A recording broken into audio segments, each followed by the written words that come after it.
Good evening, everyone. I'm Dr. Bill Clutter, the Senior Advisor to the President of International American University, and it's my pleasure to serve as the MC this evening. I would like for all of you to stand for the playing of our national anthems, the Star-Spangled Banner, and Sons and Daughters of St. Lucia.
Please, I want to wish you a joyful welcome to this, the first formal commencement ceremony conducted by the International American University College of Medicine.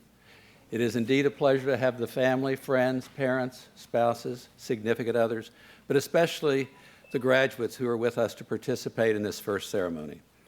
I'd like to introduce our stage guests, and I'd ask them to stand so that they can be recognized as I read their names. Manmadan Nair, the president and founder of IAU.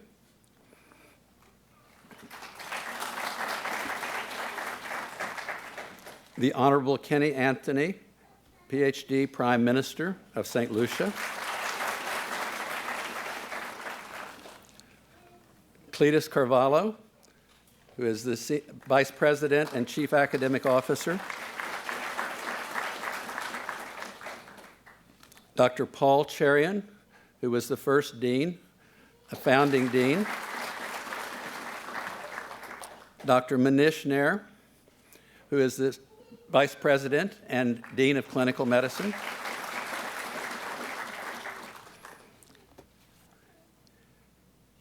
Dr. Vistaf Kabiri, who is the President of the University of Texas at Arlington.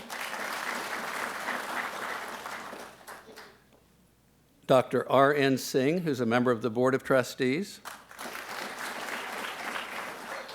Dr. James Villanueva, who's the Dean of the campus. and Dr. Rashid Abgullah, who's the Dean of Students on the campus. Well, we know who the popular ones are, don't we? And now it is my pleasure to introduce you formally to the President. Hang on just a minute. I've got my notes right here. Mr. Nair, the President of International American University, started his career as an attorney with the Bar Council of Kerala, India.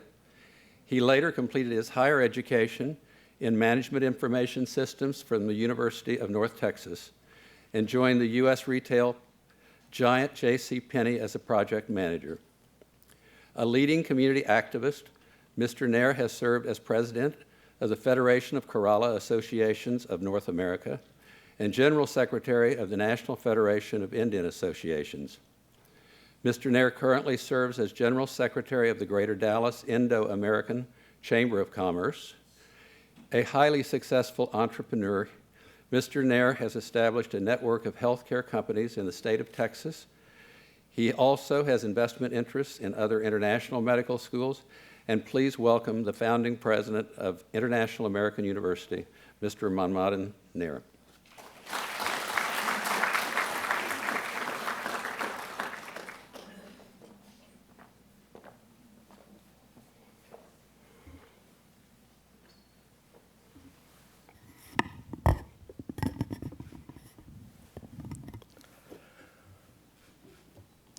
Honorable Prime Minister of St. Lucia, Dr. Kenny Anthony, President of UTA, Dr. Kabari, the deans and faculty, fellow members of the Board of Trustees of IAU, dear graduates, parents, family, and of course, my dear friends. A pleasant good evening to all of you. And also a warm welcome to the inaugural commencement ceremony of International American University in my own hometown, Dallas, Texas.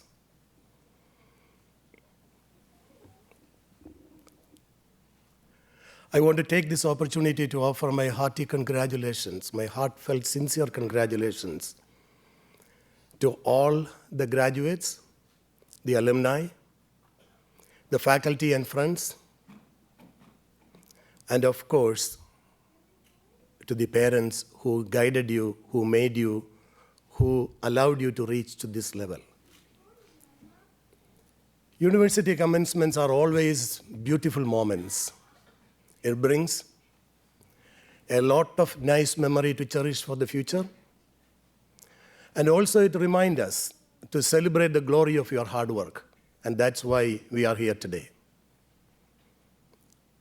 Graduation is one of the most significant, greatest accomplishments you can ever have in your life. And you have done that. Graduation, of course, is an earned accomplishment. A lot of students join IAU, but not all of them reach here to sit on the chair where you are sitting today. So it's an earned accomplishment, not an entitlement.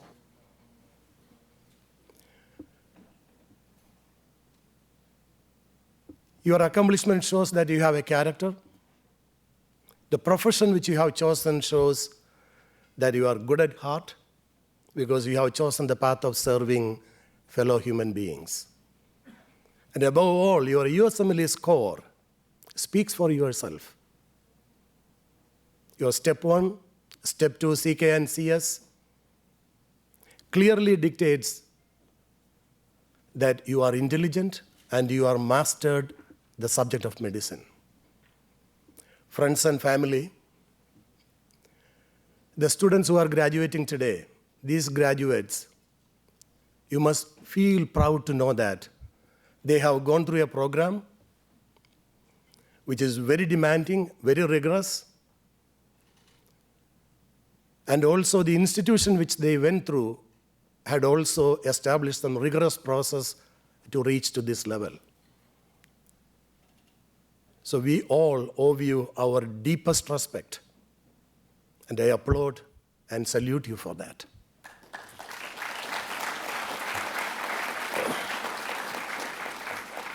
Most of the graduates may think today is the day for you. But I would differ to say one more comment there. Of course, you are the most important focal point of the whole event today.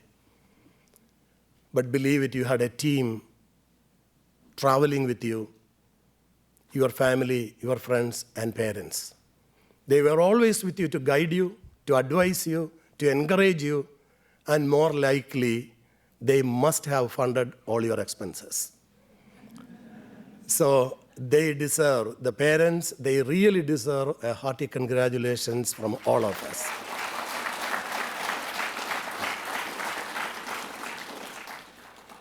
I also hope that the entire university community, this is an opportunity for retrospectively reflect and review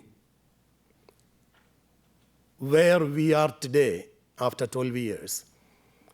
When we got the charter in 2003 from the parliament headed by our honorable Prime Minister, we never knew, we never thought. And he never thought that we will reach to this level. That he clearly said, we didn't know you had such a huge establishment in Dallas, as well as the progress we have made. We became 2007, he appointed a committee, which he may not even now remember, he appointed a committee, 3 doctors from England. It was called Elizabeth Grant Commission. That commission came to the campus, to the island, to promote medical tourism and to learn the opportunity for medical tourism. So they had an opportunity to evaluate the medical schools, and we came as number 1.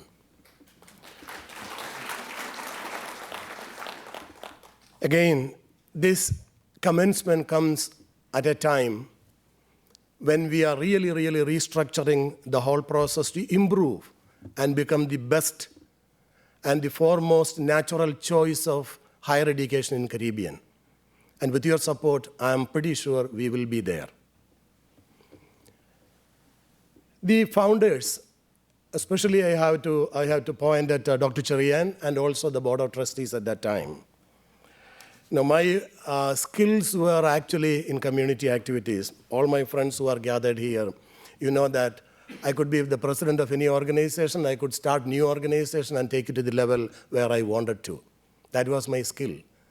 And my background is law as well as some IT background. So when I started jumping into this major project, Dr. Cherian really took me, held me by hands, and walked me through the process.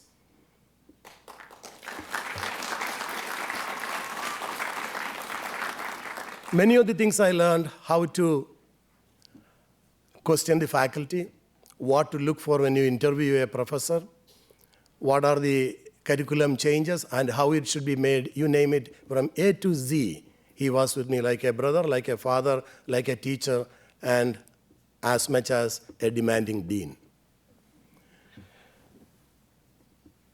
So we set the priority for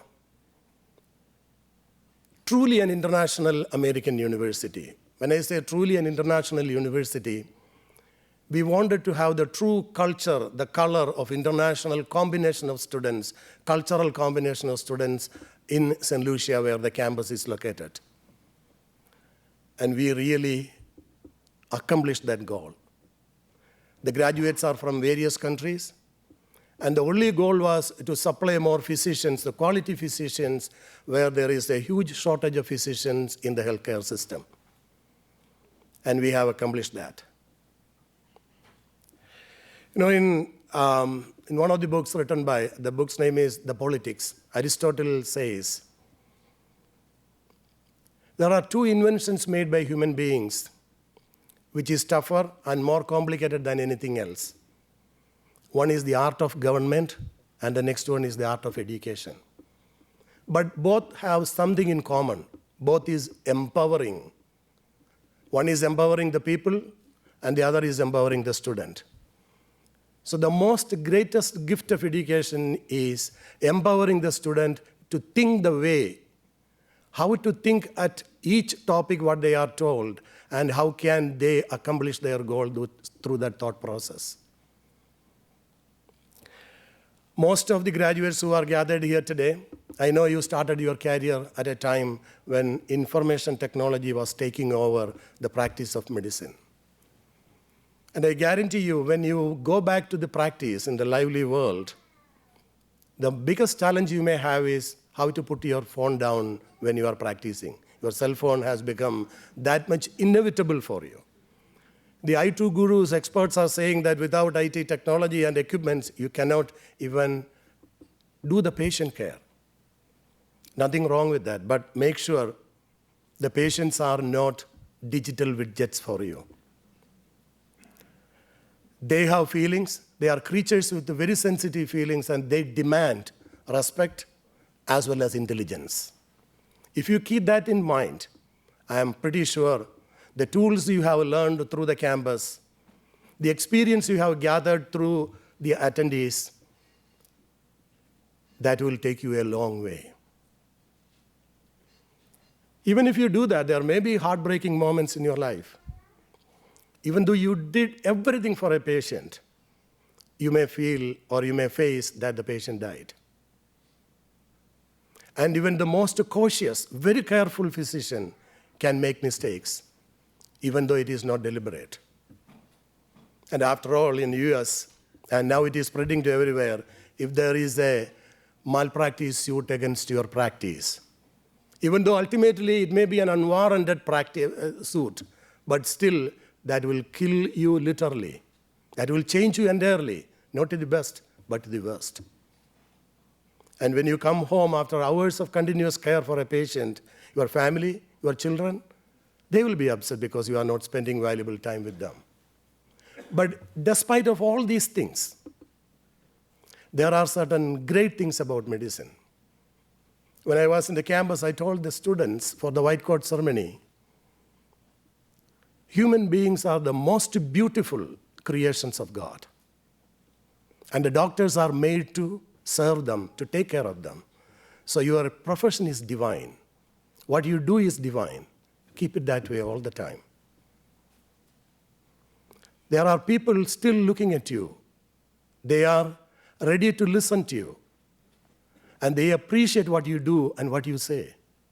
So there is a major responsibility on your shoulders. We know continuously the things which you look around, you can see rapidly the world is changing.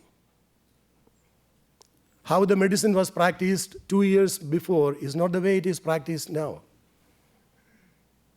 So the changes are happening every time you breathe. The success comes when you are able to adapt to those changes in a timely fashion and still master the subject of medicine and your diagnostic skills. And if you decide to practice medicine with the philosophy, with the ethics, and with the values which you have been taught, there is no one who can stop you from progressing. As a concluding remark,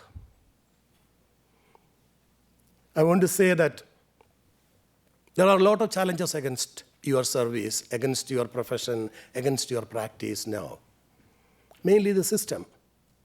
If you go to a hospital, private hospital, the administrators definitely will ask you to do things on their way rather than the best efficient way you think it is right. You may be disappointed, but don't get disappointed because they pay your salary, right?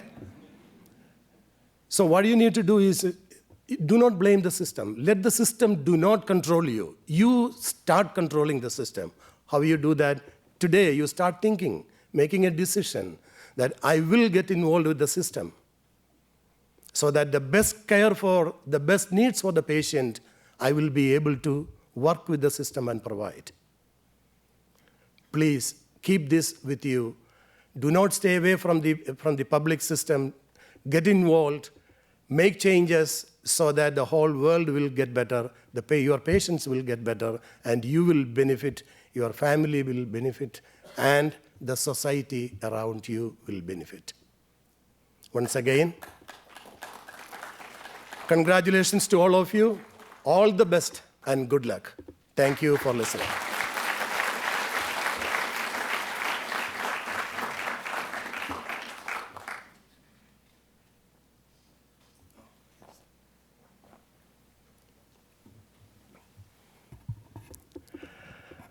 My senior advisor, Dr. Clutter, was advising me, don't forget you have to introduce the Prime Minister. So he's truly an advisor. We'll see the experience now. You know, most of you might have heard about St. Lucia. And it is like a vacation home or a destination for place for destination wedding that we call, or a honeymoon place. I'm pretty sure people who are here have gone there for honeymoon. Very beautiful island. But for us and the students who are gathered here, it is our second home. Because the people of St. Lucia, very delicate, very sensitive, very, very sincere people, and the government take care of us because the people and the government and the country is guided by, advised by a very senior leader who is a professional educator, a professor by himself, and a very shrewd philosopher and thinker. Most of the education laws have been contributed by and enacted in the parliament by Dr. Anthony.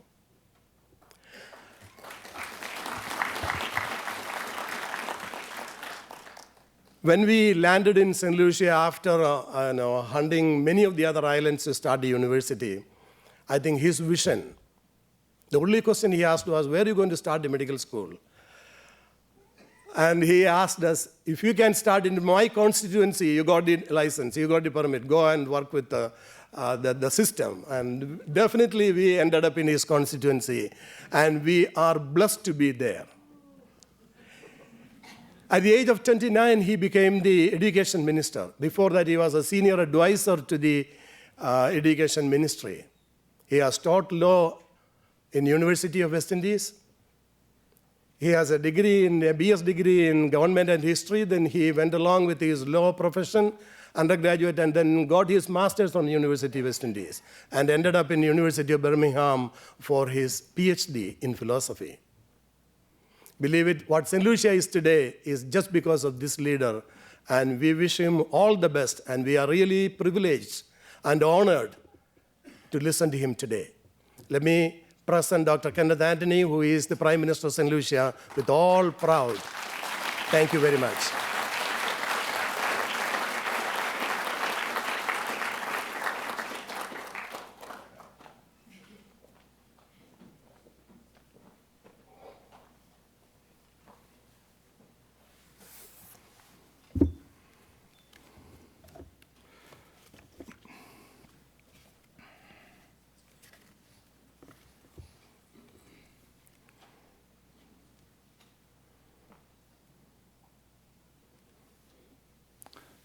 President Nair,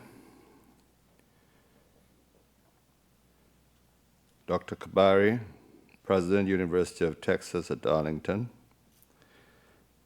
Dean Emeritus, Dr. Paul Sherian, members of faculty, Board of Trustees, ladies and gentlemen, graduates.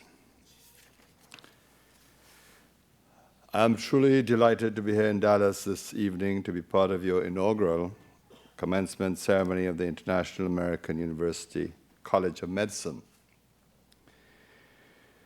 This is my second commencement address this week. So I think I should tell you that I'm minded to keep this one half as long as the first I gave.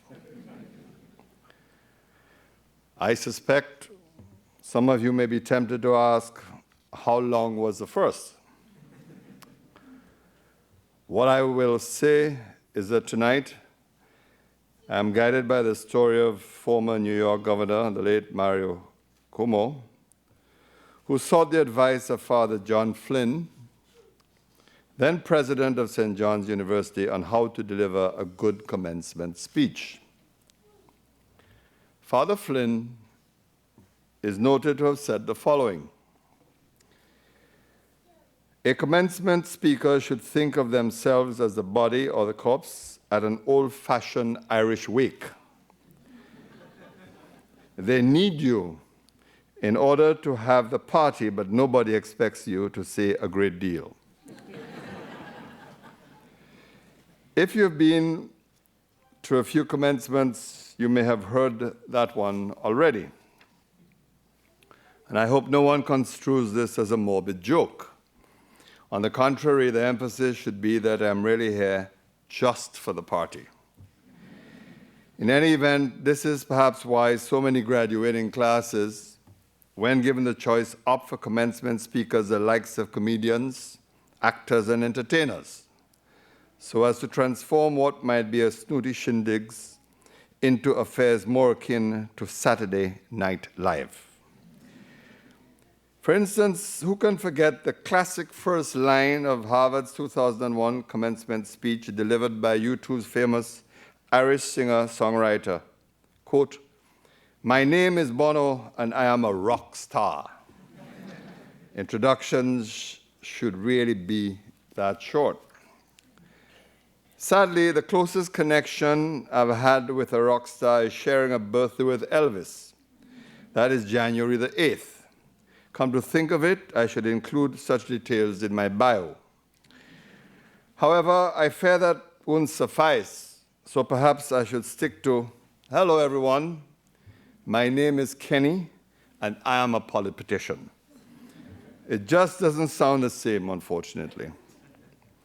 Either way, I'm also very much aware that it is a Friday evening, and where I come from in the Caribbean, especially Vieux-Fort, which I know some of you know so well, it's almost unthinkable to host an event like this on what are the least productive and perhaps most imbibed hours of the week.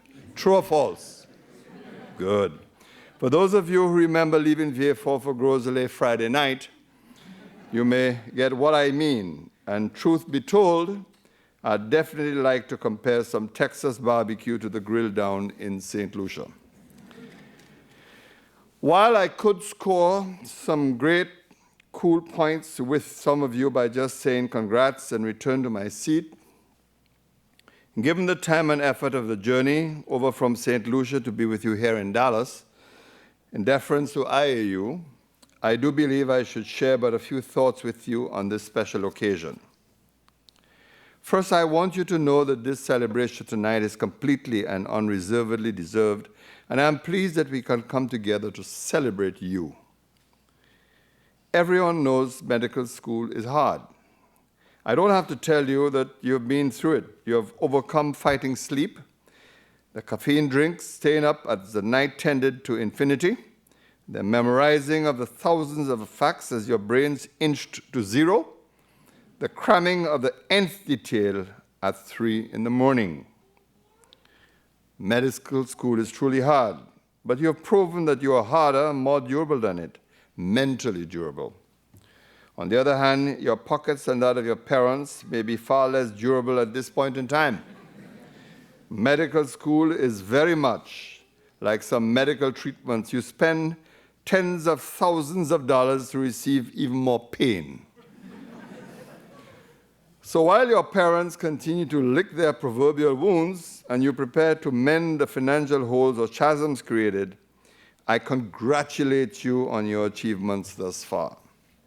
Your families congratulate you, I'm sure, because it would appear it's universally accepted that everyone wants a doctor in the family whom they can wake up late at night if needs be.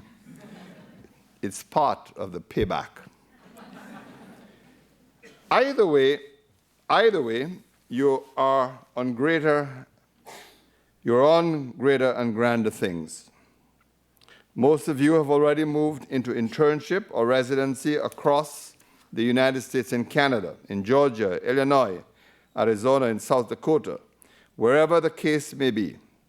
And I'm certain you are already experiencing the reality that being a doctor is much more than medicine. It's as if you've got to be the man or woman for all seasons and for all reasons.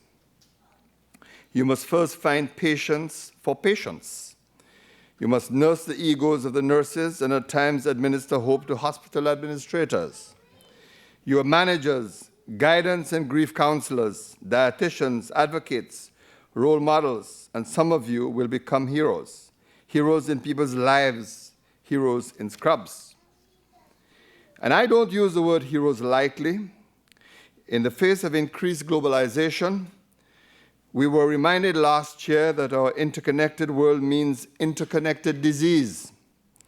The Ebola outbreak, which the world witnessed, led people and governments all around the world to wake up to the reality that a global pandemic of a killer disease was not relegated to cinema screens or TVs. It came right here to you in Dallas. Our world can quickly disintegrate into fear and pandemonium in the face of such times, and the professionalism of doctors, nurses, and medical practitioners to reel back society from such angst is perhaps largely down to training and dedication. The doctors and nurses here in Texas, those who went to West Africa to save lives, even with their superior knowledge, techniques, and equipment, put themselves at risk. Heroes and heroines in every sense. People around the world are enjoying longer lives.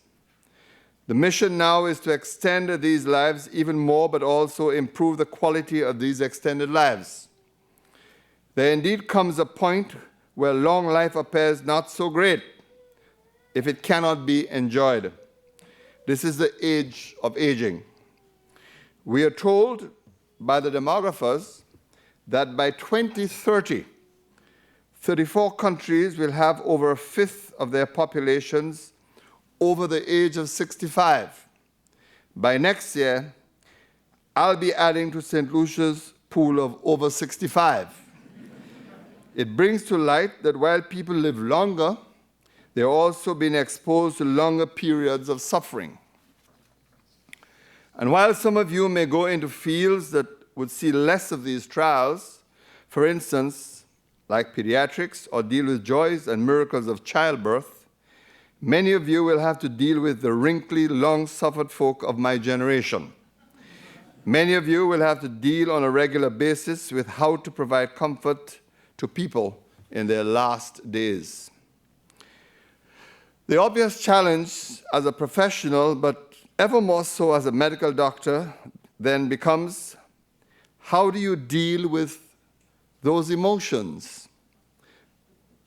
Nobody wants the doctor overly lugubrious, crying more than the family of the sick patient, but then the stoic and the blank expressions could be equally uncomforting. You certainly can't just bag away all your emotions. The strains on your very own psychological well-being can be profound. You may become desensitized, but yet still sometimes grief may catch up to you when you least expect it. It is a cost you must come to terms with, a cross you must carry. You are called to be clinical but caring, conditioned but compassionate, cautious in your approaches, yet courageous in your will. And despite all these expectations, your profession is still one of the most sought after in the world. This is certainly partly the reason why the Inter-American College of Medicine came to St. Lucia over a decade ago. St. Lucia is pleased that we can play host to such a fine institution, which you are graduating from, and we hope we have left you with treasured memories. It's true that Vieux-Fort is not the most effervescent of towns. Quite frankly, as a member of parliament for the town, I know it can be mundane at times if you were in search of nightlife. St. Lucia is not a cash-rich country, but we make up for it in other ways. In the words of our late national cultural hero, the designer of our national flag, quote, "Our curse is that our poverty is so picturesque," unquote. Today, modern medicine is seen as a pillar of development, and it will continue to be. Your investment in a medical degree is secure for the foreseeable future, and the demand for medical professionals is growing, not decreasing. Today's world is becoming more intrigued by health and wellness. Every magazine you open has an article related to health. Even my country, St. Lucia, is targeting more the health and wellness niche of the tourism market. Yet even as preventative medicine promotion and technologies expand in earnest, it's still not a hardwired mindset or way of life for many across the globe. Obesity on the rise, non-communicable diseases on the rise, an increase in demand for kidney transplants, and with longer lives, so too the disease of old age. What has been on my mind, however, is the fear that medicine is seen solely as a scientific pursuit and that the humanity of medicine becomes more opaque, if not shrouded altogether. Some time ago, I was reading a book published in 2013 called In 100 Years, which some of you may have had the chance to read. It's a collection of papers from leading economists in the world looking at the future world in 100 years. Of course, what medicine would become was conjured with interest. The outlook was that human beings would continue to control more precisely their futures and that of their children. A rise in the reproductive selection will not be just about marrying that pretty girl or handsome bloke in the class. It will literally be on steroids. The selection of children through active genetic modification is likely. Moreover, medicine will appear to become more like engineering and farming. Just like the farming revolution of 100 years ago, medicine will become more of a centralized sector, dependent on fewer practitioners, with the focus being on producing medical products you might order online. Already, we are seeing further research into technologies such as 3D printing impacting regenerative medicine, a printed replacement organ delivered to your surgeon for installation, wounds treated by machines, not by a nurse, automated diagnosis and increased self-testing services. Could we be going for a checkup in the medical equivalent of an ATM? Or with the Internet of Things, could our bodies, biomarkers, and all sorts of information be analyzed by computers in real time with you being informed that you need a checkup? If surgeries become more automated and even performed by remote specialists, I have often wondered, where will this leave doctors? Will the age of the medical doctor as we know it peak soon? Will the study of medicine shift as a result? Will your occupation be an organ farmer or a stem cell culturalist in 30 or 50 years? Will medicine be taken over by the machine? Today, the health sector is still heavily labor-intensive. Will you be competing in the future not with your colleagues, but with robotics? Will we even go as far as deciding that death is something you choose? Will a human still hold true to their humanity if many of their vital organs have been manufactured in a factory? Will we see the age of industrial medicine brutally efficient, but void of warmth and empathy? Undoubtedly, technology will be pushed to the limits, and you will hopefully be around to enjoy it or to loathe it. However, my parting advice is that there is no field more about the human being, more about the study of humanities than medicine. I'm urging you tonight to become irreplaceable humanist doctors. Become doctors who listen, who genuinely care about every patient's well-being. Become experts at communicating, at explaining, at seeing when people don't understand, and being able to touch their inner senses to put them at ease as best as you can. Read some literature. Read a good novel. Don't stick only to the journals, because reading broadly will help you better understand human beings and how to relate to our many quirks. Become doctors who aren't afraid to share their stories, if it might bring comfort and cheer to a worried child or a grieving parent. Become doctors of the heart and the soul. Doctors who see human beings more than bodies and cells and organs, but lives with stories, hopes, dreams, and sufferings. This human touch, this human understanding will certainly assist in you transcending the future transformations in your profession. Ladies and gentlemen, I thank you for being such a wonderful audience. Thank you and congratulations once again, the graduating class of 2015.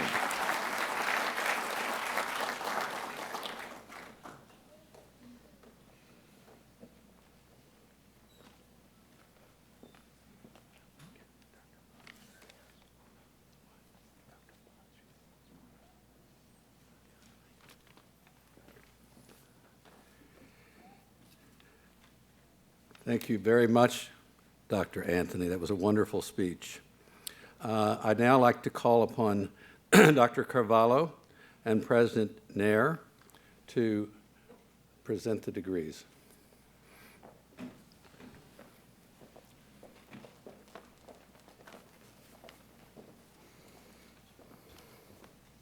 Good evening, and congratulations. Graduates, please rise.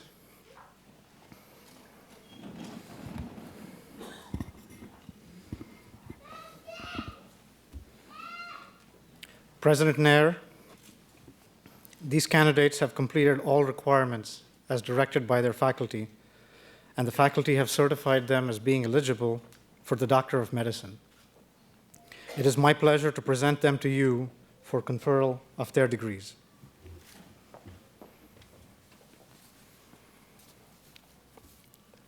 By the virtue of the authority vested in me, pursuant of the Act of the Parliament of St. Lucia in 2003, as a method, upon recommendation of the deans and faculty, and upon approval by the Board of Trustees of the International American University, I do hereby confer upon the candidates the degree of Doctor of Medicine. Congratulations.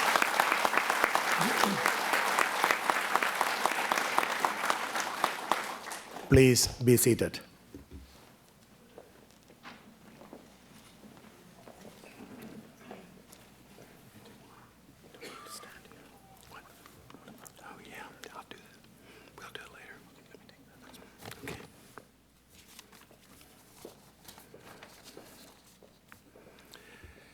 And now we will align ourselves to present the degrees.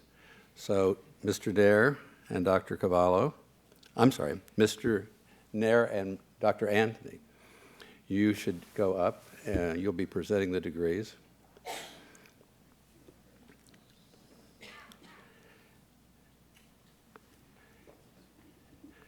And Dr. Carvalho, you'll be hooding the candidates, as will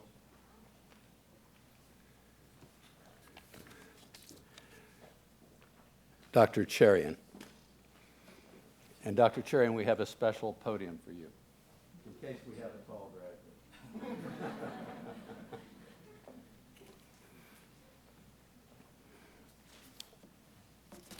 And now, if we could, the first row, please come over.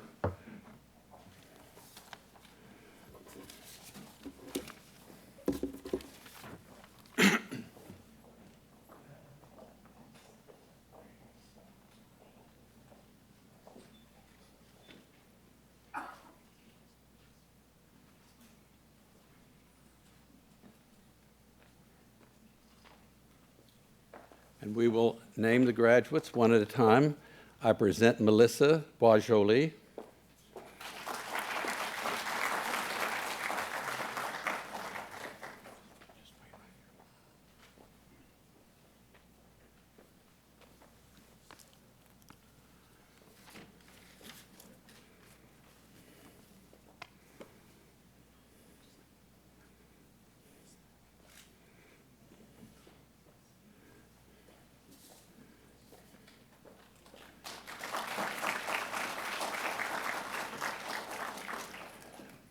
Nitin Chopra, the degree of Doctor of Medicine.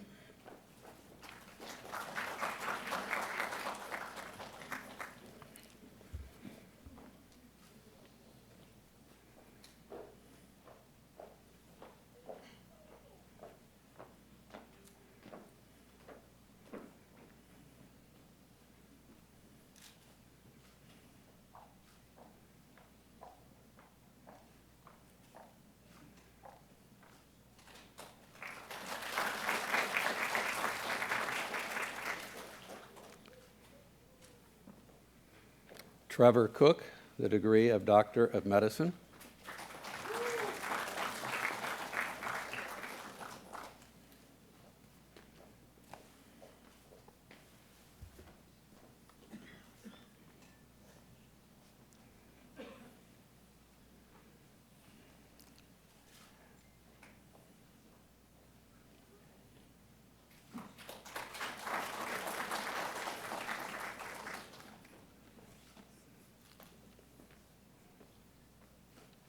Navdeep Jita, Doctor of Medicine.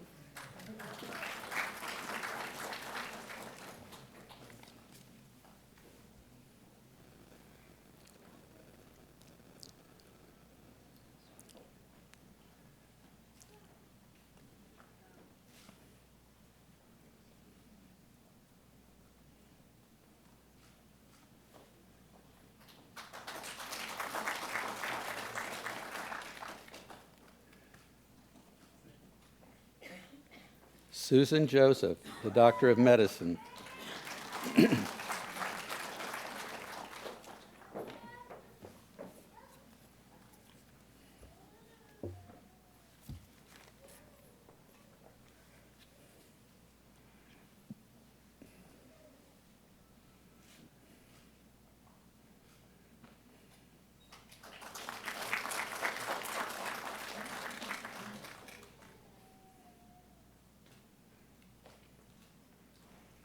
Asfan Khan.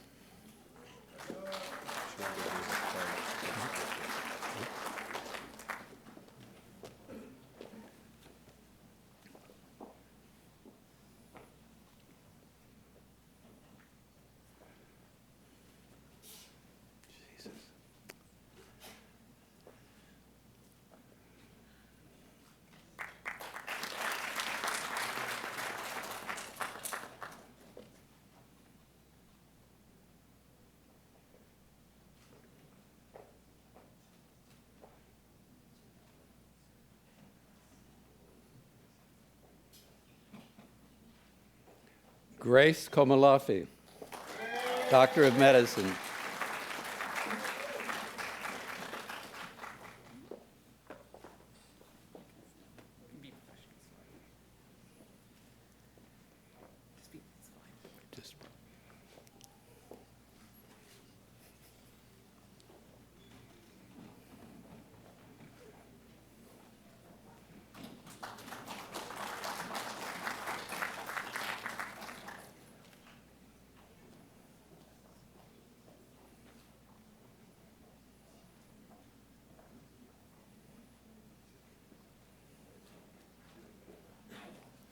And a special announcement, the amazing Vishal Quatra.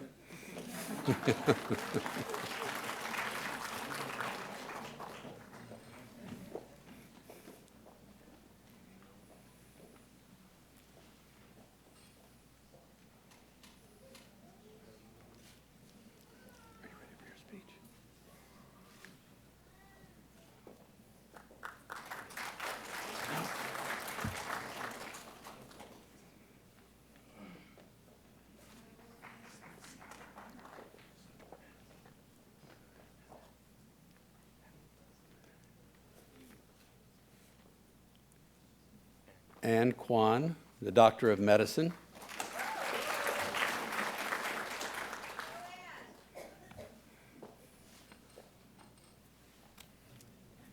are you, Ronnie? Nervous? No. You look great.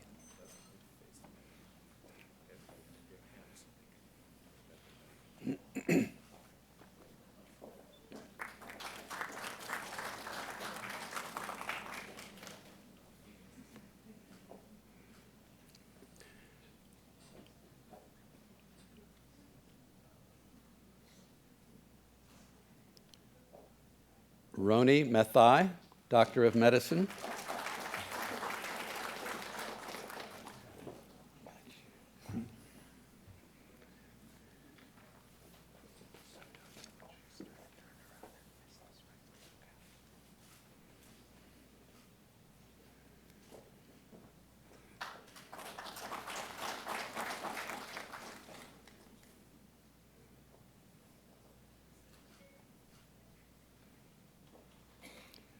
Srijith Namputhiri, Doctor of Medicine.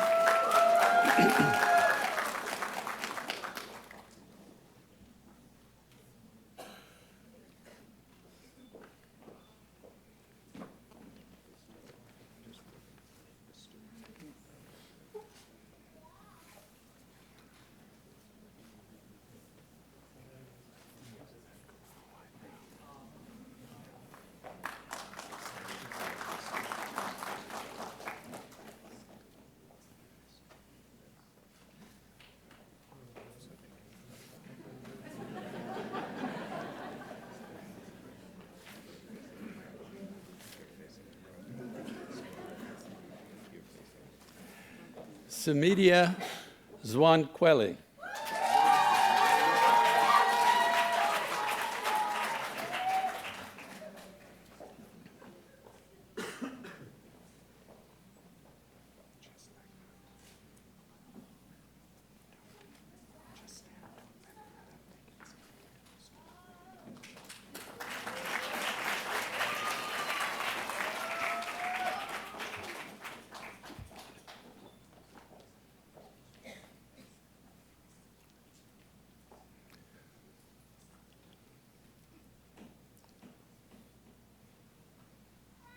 Olamide Olu Joshua.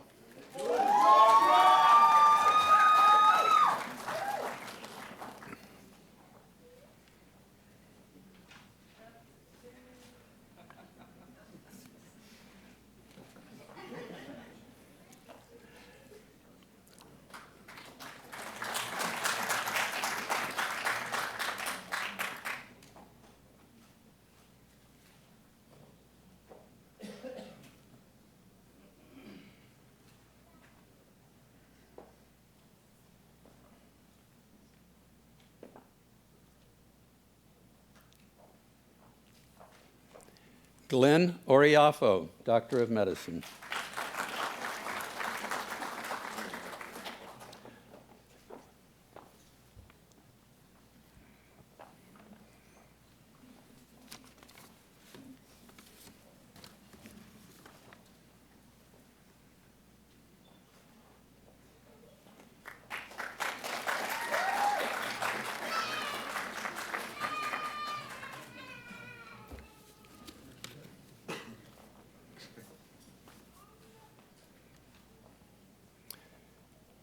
Paul Panjola, Doctor of Medicine.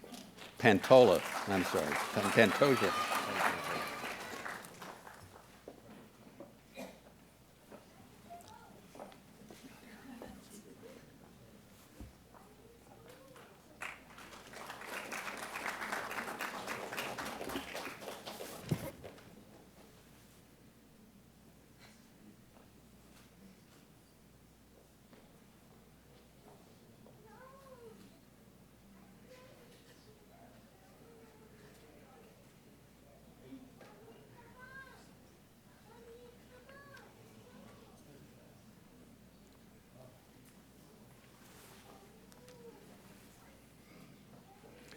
Arti Patel, Doctor of Medicine.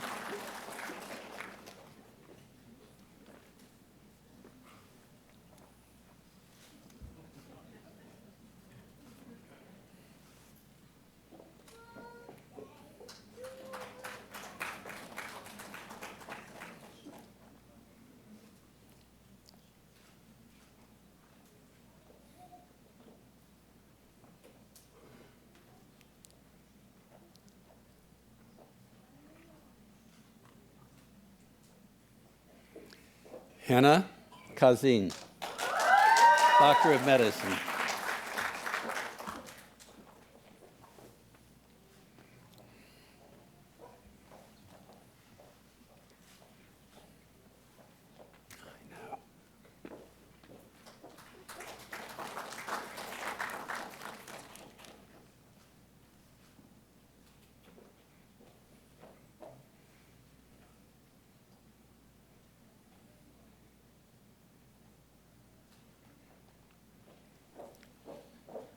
Meghana Rajashekar, Doctor of Medicine.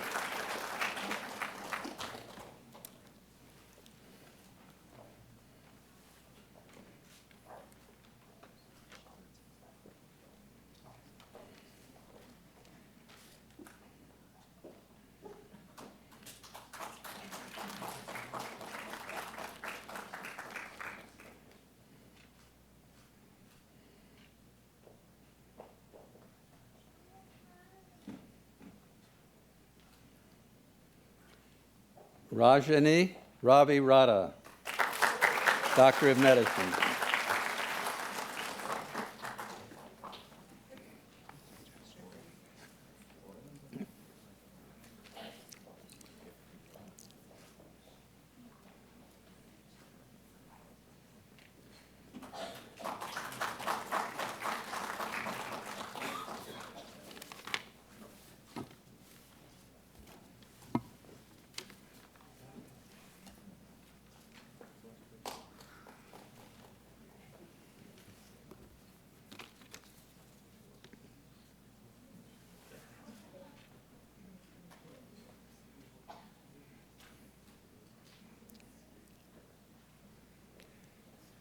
Jasjeet Singh, Doctor of Medicine.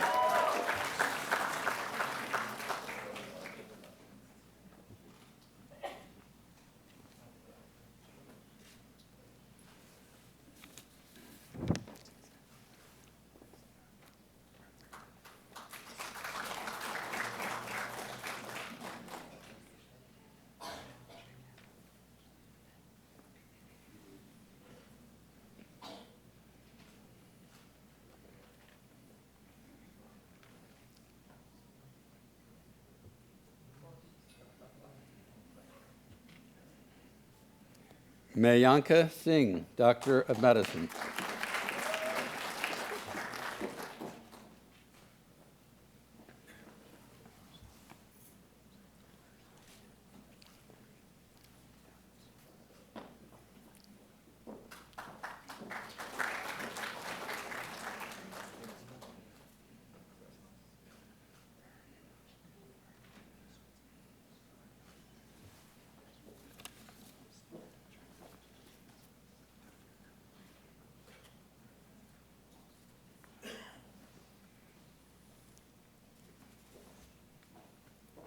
Shahan Syed, Doctor of Medicine.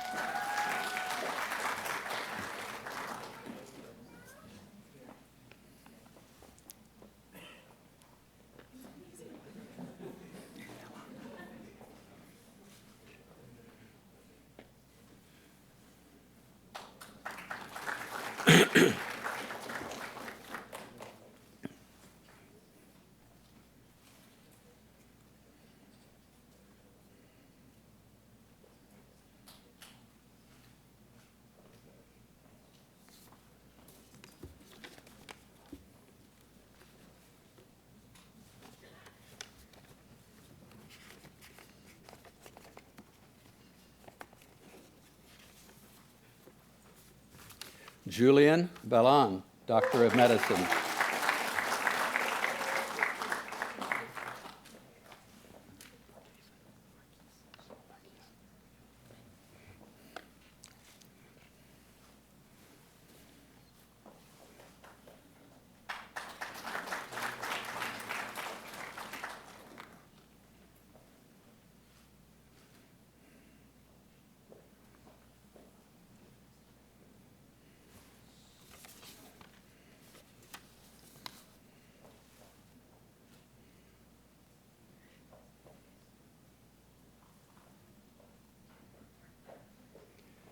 Jason Varghese, Doctor of Medicine.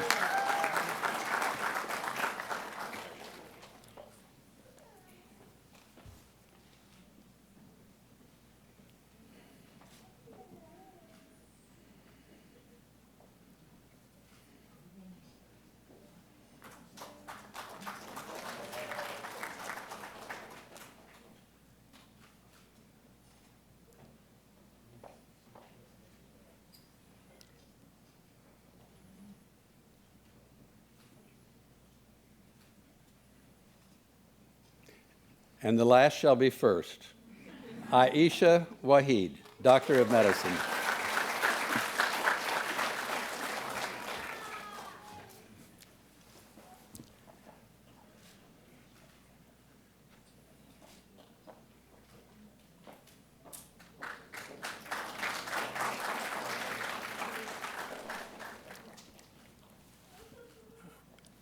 I would like for all the graduates to stand, and I would like for all of us to give them a rousing round of support and congratulations.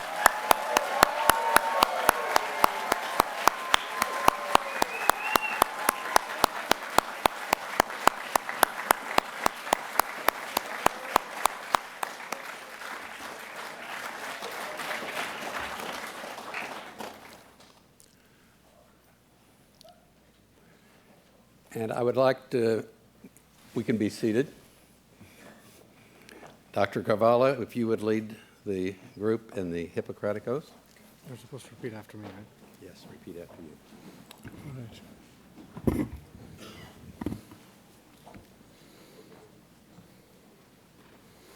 Let's now recite the Hippocratic Oath. Please repeat after me. I solemnly swear by all that I hold dear that I will carry to the best of my ability and judgment the duties and responsibilities incumbent upon one who practices the profession of medicine. I will abstain from any act, either by omission or commission, that would harm those I serve,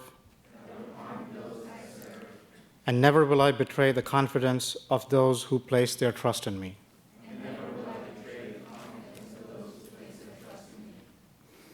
In order to best serve my patients, I commit myself to a lifetime of study so that I may stay fully current in the practice of my profession.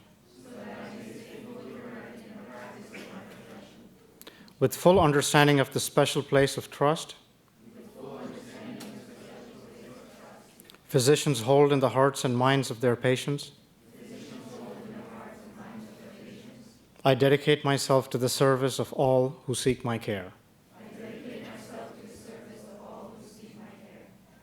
Congratulations again.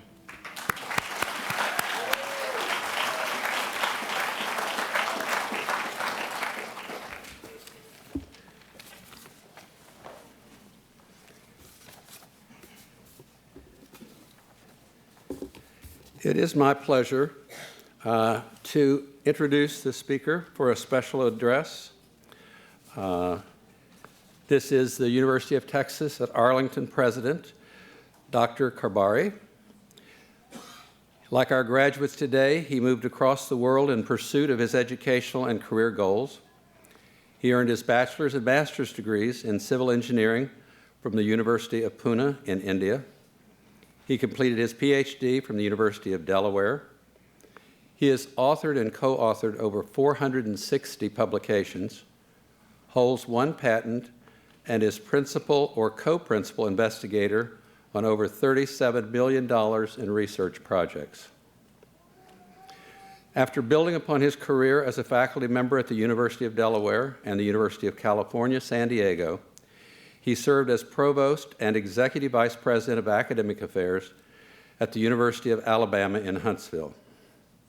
In June of 2013, he was selected to be the 8th president of the University of Texas at Arlington.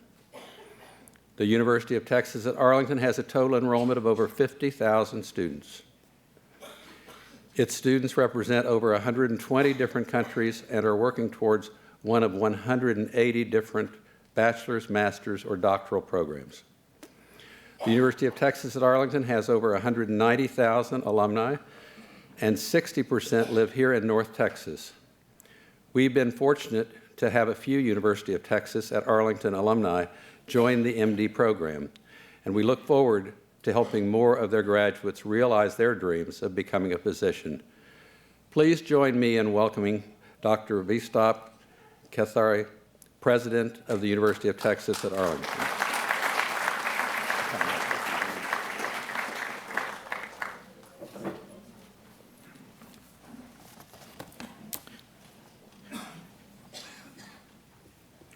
Thank you, Dr. Clutter. Good evening, ladies and gentlemen. On behalf of the students, the staff, and the faculty of the University of Texas at Arlington, I bring greetings to you and special congratulations to the International American University College of Medicine on this inaugural commencement ceremony. It is my honor to recognize distinguished leaders who have joined us this evening, especially the Honorable Dr. Kenny Anthony, Prime Minister of St. Lucia. Let me extend my appreciation as a member of higher education for all that you have done and continue to do to promote excellence in public service, education, and in the field of law. Let me also thank Dr. Nair for inviting me to participate in such a significant occasion, one that serves as a milestone for St. Lucia, the International American University College of Medicine, and most importantly, for the distinguished graduates whose determination, focus, and sacrifice have brought us here today for this special moment.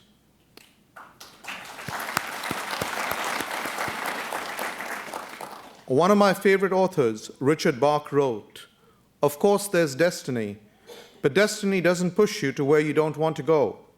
You're the ones who choose. Destiny is up to you." Members of the class of fall 2015, a few years ago, you chose. And since that point, you worked long hours. You've been exhausted, worried, stressed, have probably more than once cried on each other's shoulders, worried about patients, worked with your faculty, and sometimes even wondered if you'd made the right choice. Congratulations. Today marks the culmination, the coming together of choice and destiny. I'm humbled and honored to join you today as you celebrate your success at this commencement ceremony. You are moving on to a new phase in your lives, making transition from student to learned member and leader of society. You do this at a time when the world of healthcare is facing enormous challenges and is changing rapidly. Changing in ways that have already caused you to think differently about your profession, to broaden your sphere of responsibility and influence, to enhance your knowledge base into areas that were previously the domain of engineers, business majors, and scientists. You now not only care about individual people, you care about the system behind the scene that makes complex healthcare organizations function smoothly.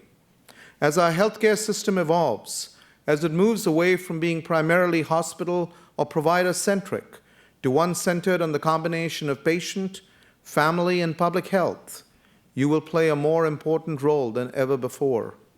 The future of healthcare across the globe is at a pivotal point, but I have tremendous confidence that amongst this class are the leaders who will move us forward into a brighter tomorrow. There will be no shortage of challenges. You will be asked to draw on the skills and experiences you've mastered in the classrooms, in the laboratories and rotations, and over long hours without sleep. You will need to be caring, supportive, innovative, and flexible. You will need to stretch your imaginations and exceed expectations in providing care, in enabling efficiencies, even making policies and enabling changes in technology. You will be called upon to make hard choices, ones that have long-lasting and often life and death consequences. Most of all, you will need to stretch yourselves, knowing that what you do every day impacts not just individuals, but families and entire communities. You are entering the profession at a time when the world faces tremendous challenges that know no national boundaries: poverty and hunger, terrorism, water shortages, and the irreparable harm done to our oceans and lakes by industrialization and increasing population, pollution and the escalating global tensions between development and sustainability, the rise of diseases that are resistant to the very medical advances that were once considered to be the means of eradicating them, and of course the previously unthinkable complexities and interdependencies wrought by a global economy in which the bursting of a housing bubble in the United States is felt from New Delhi to London and from Beijing to Nairobi, and which diseases that take place in a small corner of the earth affect the rest of the globe almost instantaneously. Today, more than ever before, we need to recognize that the key to solving these problems is the understanding that no one people, no single group or party, no nation by itself, no matter how wealthy or powerful, can address all these issues. The key is the development of an informed and engaged global citizen, and education, just as the one that you have now received, is the foundation to that development. You are a key to that solution. You are an international group that has studied at locations in different countries as part of your preparation. You represent the future, regardless of where you were born or where you grew up. What matters is at this very point in your lives, you are gathered here appreciative of each other's cultures and traditions, and acknowledging that education and educational activities, especially in medicine, can indeed transform the world. You should be proud that in addition to developing an international network through your shared experiences, you are addressing a critical physician shortage that exists and threatens to cripple the broader healthcare systems, not just in Texas, not just in the United States, but across the globe. Congratulations on the new chapter in your lives that you will soon embrace. And while the knowledge you've gained and the experiences you've had will with you always, I hope you'll also keep in mind 5 guiding principles that I hope will light your way along your journey of possibilities. First, in everything you do, don't put an uncertain foot forward. Jump in with both feet and with all your heart. Even in uncertain times, we need to remember the power of commitment, faith, and the drive to be the very best.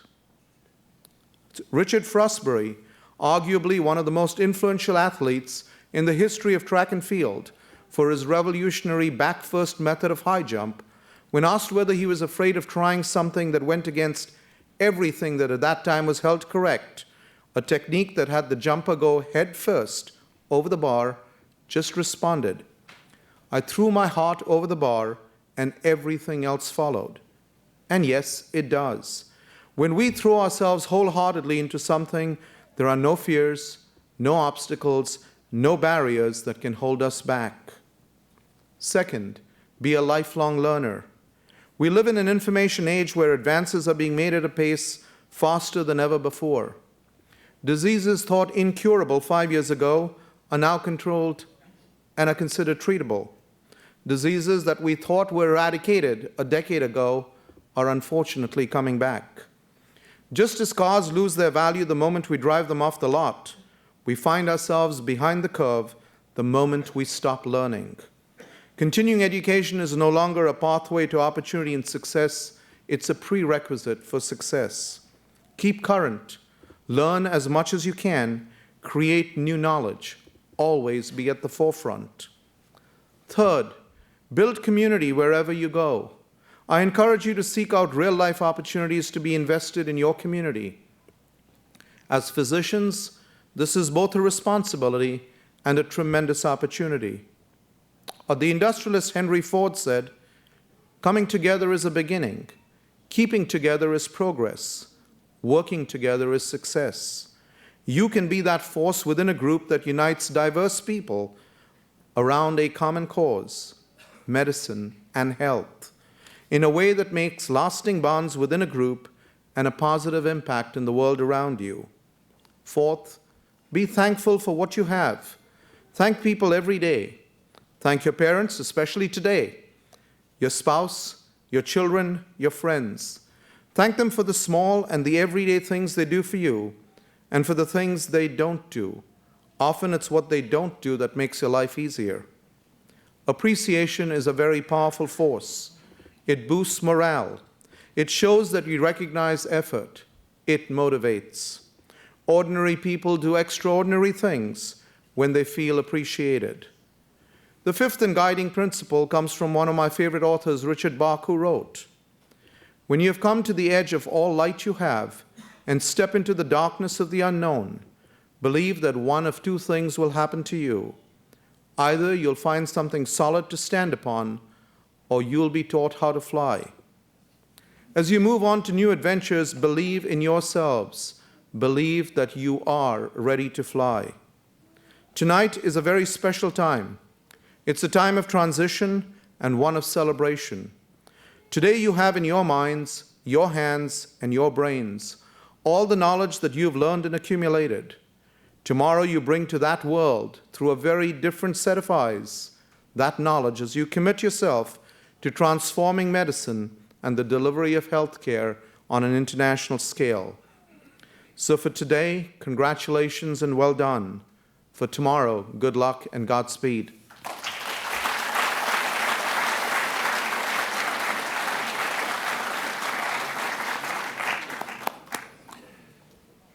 Thank you, Dr. Karbari. May I ask the President to come join me again? I think for a special award.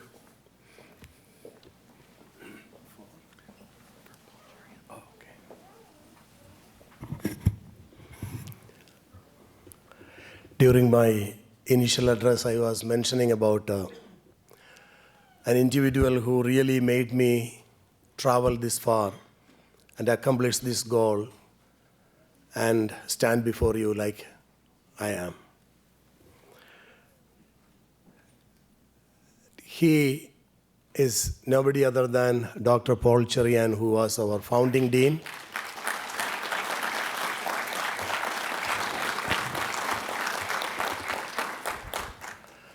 Those who know the history of the school, I started with 11 students in the first batch in 2004, January.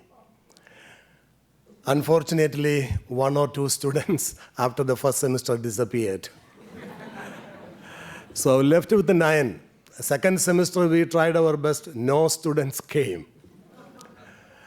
Third semester on, Dr. Cherian was always for quality. He came and told me, no, we cannot have our own exams. The teachers who teach the subject, if they write the exams, it has no benchmark. It is not the standard of a university, so you have to go for National Board of Medical Examinations based in Philadelphia. Who gives the questions, who conducts USMLE exams? Imagine, we always joke, the students whom we get as a brand new school, the first question they ask is, how many graduates you have? When we say we just started it, forget about it, And now Dr. Cherian is coming and asking me to conduct exams conducted by National Board of Medical Examinations, that board, to decide whether this student can graduate to the next semester. I thought maybe this is the time I should quit, leave, and get rid of Dr. Cherian. But believe it, he was insisting and he compelled me to do that, which is actually the strong foundation where IAU is built. We give every semester NBME exams, which is the same exam as the USMLE model exams to the students. And that's why you will hear pretty soon a couple of those students who are coming before you score 99, 99 in USMLE examinations. That's the standard we have kept. And I owe a lot to Dr. Cherian. So I take this opportunity for the academic freedom he taught me, he advised me, and the academic freedom which he maintained among the faculty, and also the administrative skills and the management skills, and also the business aspect of the running the educational facility. We all know education is a service, but there is a business aspect to it. Otherwise, we cannot conduct the school, run the school the way it should be. So around 2009 or 10, he had some heart problems and he had to leave the island. But he is still with us today. And today I'm taking the opportunity, and with the permission of the Board of Trustees, I am honoring him as the Dean Emeritus of IAU International American University. I would like Dr. Cherian to come and receive this award before the audience.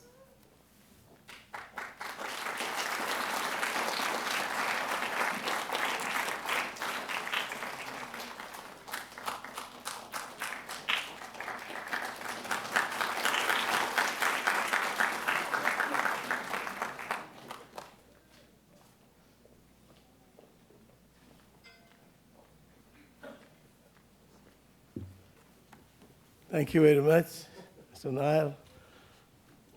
Honorable Prime Minister, I'm here to congratulate all of you in your efforts. I had been telling everybody medical education is a continuous education, it's a self-education. And you're getting to the next stage, it's called commencement. You're starting new education program. You learn on your own. There's no teachers to blame, no textbooks. You need to do the work. So best of luck with all that. I need to congratulate the school for coming up to this level. From 11 students when we started, as Mr. Nair said. Now look at the list. A lot of them. Many of them are not here, but I'm sure they're wherever they are happy. This can only happen because Mr. Nair had his vision, had his perseverance, and his determination. And that's what brought the school. I know that other people like Shyam and Mrs. Nair had been important parts of this school. I thank all of you for helping the school achieve it. And with what he has done so far, I'm sure we are going exponentially higher and higher in our prestige and our respect in the community. So thank you very much for all of you. And one last thing, I have one of my students as the Dean of Clinical Sciences. That's important. That makes...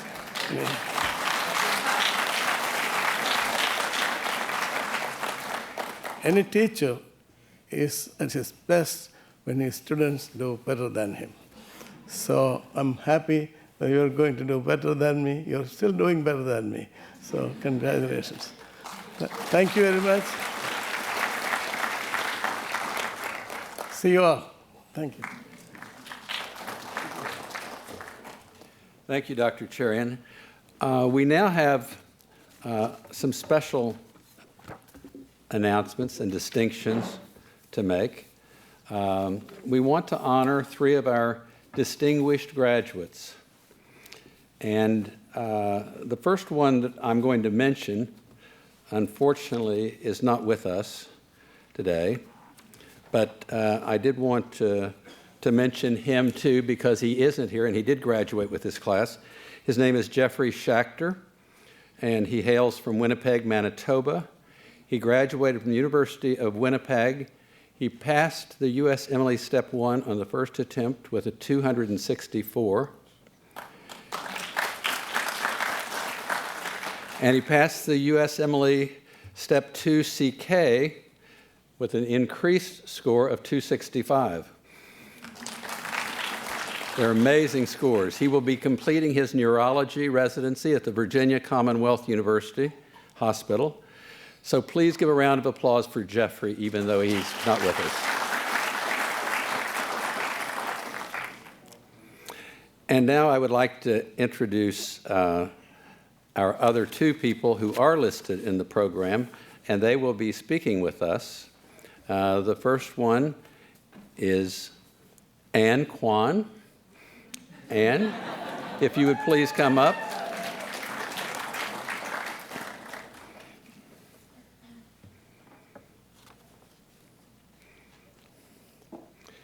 And Ann, for some reason, I lost this wonderful record of all that you did, but let me just say that she also completed Step 1, I believe, with a 243? 242. I was 1 off. And she completed Step 2 with 249. Wonderful scores also, placing her in the 99th percentile. And she's starting residency this year at Georgetown University Hospital in pathology. And Georgetown University is one of those universities that won't let any IMGs rotate through their hospitals. They wait till they graduate, and then they beg them to come and be residents in their residency program. So we're proud of Ann. Ann?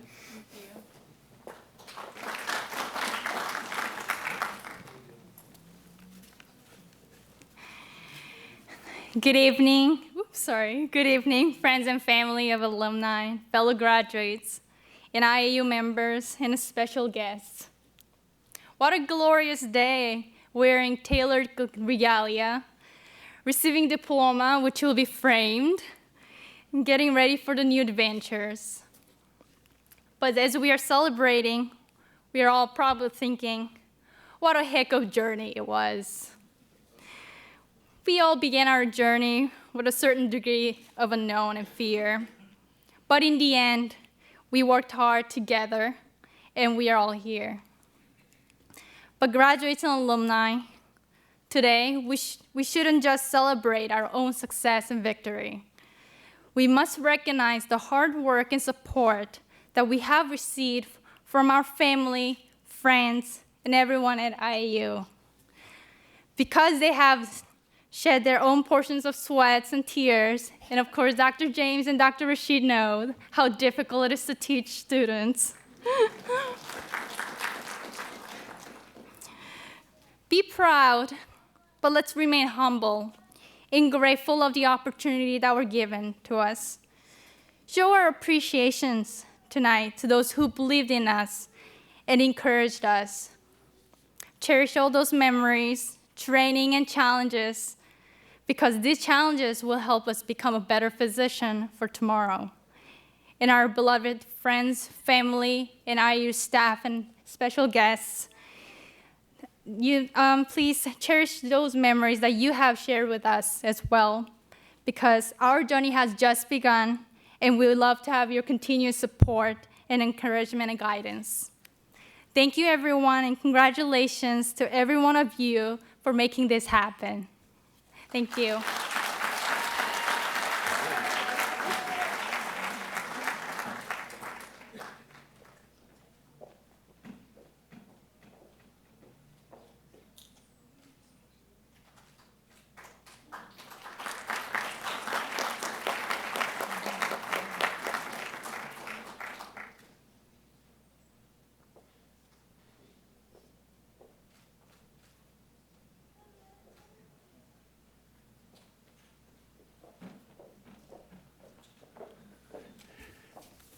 And our next distinguished graduate is already on his way up.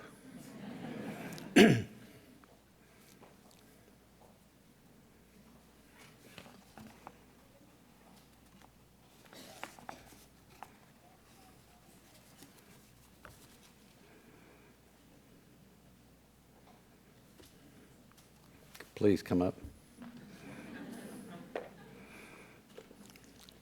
And you know what? You're going to have to help me again.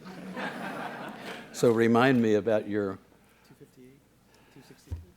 step 1, 258.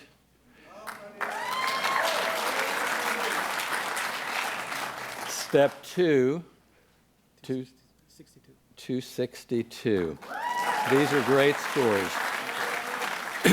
And this is Usman Khan, and I believe that he's going to Pennsylvania, and he's going to be going into a psychiatry residency. Penn State. Penn State in Hershey, right? Mm-hmm. So congratulations. He has also prepared some remarks for us. The DS is yours. Thank you. I know we're getting towards the end of the day, end of the night, so I'll keep it really short. First of all, thank you to the faculty, the administration, and the wonderful people of St. Lucia. We went halfway across the world, or at least a couple thousands into the middle of the ocean, a couple thousand miles into the middle of the ocean, to chase our dreams. And now that we're pretty much there, we wouldn't change it for the world. So thank you. Okay. And most importantly, I'd like to address the family and friends that are gathered in the crowd. Thank you, thank you, thank you. You are the reason we're here today. It is your hard work, your innumerable sacrifices, and your ever-present encouragement that has made our success possible.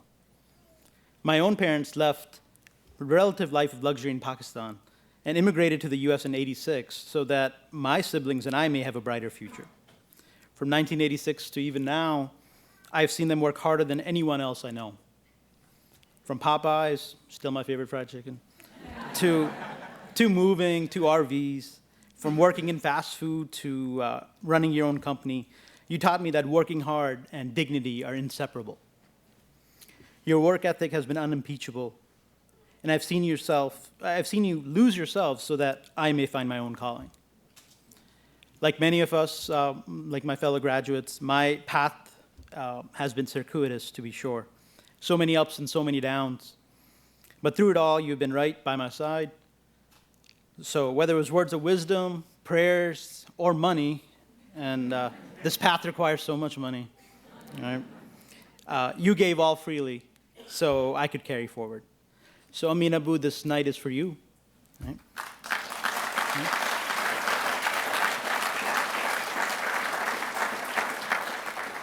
This night is for Amra, my dear sister, who, if there's a heaven, she's looking down proudly. This is for Amna and Amy, my sisters, who could not be here, and for my uncles and aunts who made the long journey here to celebrate with us tonight. And truly, this night is for all of the family and friends gathered here. For each one of us has a story about how we got to this point. Each is unique for the obstacles we have overcome. But the commonality in all of our stories is the unending support of our families. So this is for you, and I thank you all.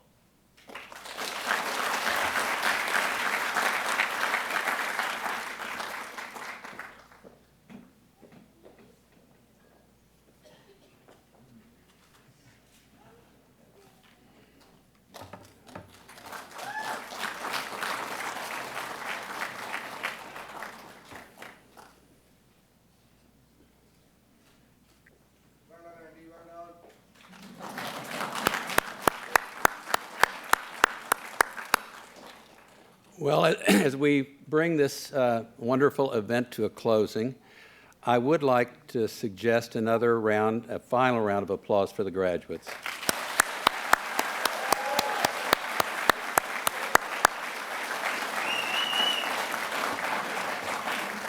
And there's been much mention made of the parents and the spouses and the significant others, and I would like for them to stand. Those who have a graduate with us that are a parent, a spouse, or a significant other, and then I want all of us, especially the graduates, to congratulate their parents for all they've done for them.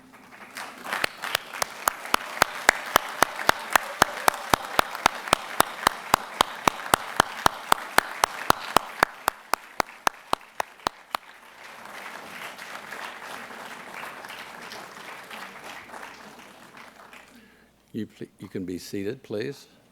In closing, I do want to offer a commencement quote to the graduates. Henry David Thoreau is one of my favorite philosophers, and his quote is, "Go confidently in the direction of your dreams. Live the life you have imagined." Think about that and do it. And my favorite person of all time, one of the great healers of all time, and not a physician, quote, "We can do not great things, only very small things with great love." Mother Teresa. Follow the advice of both. And for those of you who will be starting residency this year or in the future, I want to recommend an excellent book for you. If you haven't read it, it's called The House of God. It has been hailed as one of the most significant medical novels of the 20th century and compared to Sinclair Lewis's Arrowsmith for its poignant portrayal of the education of American doctors. This is a must-read for those of you who are entering residency. It's all about that first year of residency training. The author is Samuel Shem, so run, don't walk to the bookstore or Amazon to pick up your copy. You will not be disappointed. It will transform your whole idea of residency. So, will all the guests please remain seated during the recessional, and following the recessional, we will retire to the lobby. Those who are staying for the commencement banquet, please go to the atrium where you will be assigned seating no later than, let's make it 8:20 p.m. It was supposed to be 8, but we're running a little late. Okay? So we'll begin the recessional.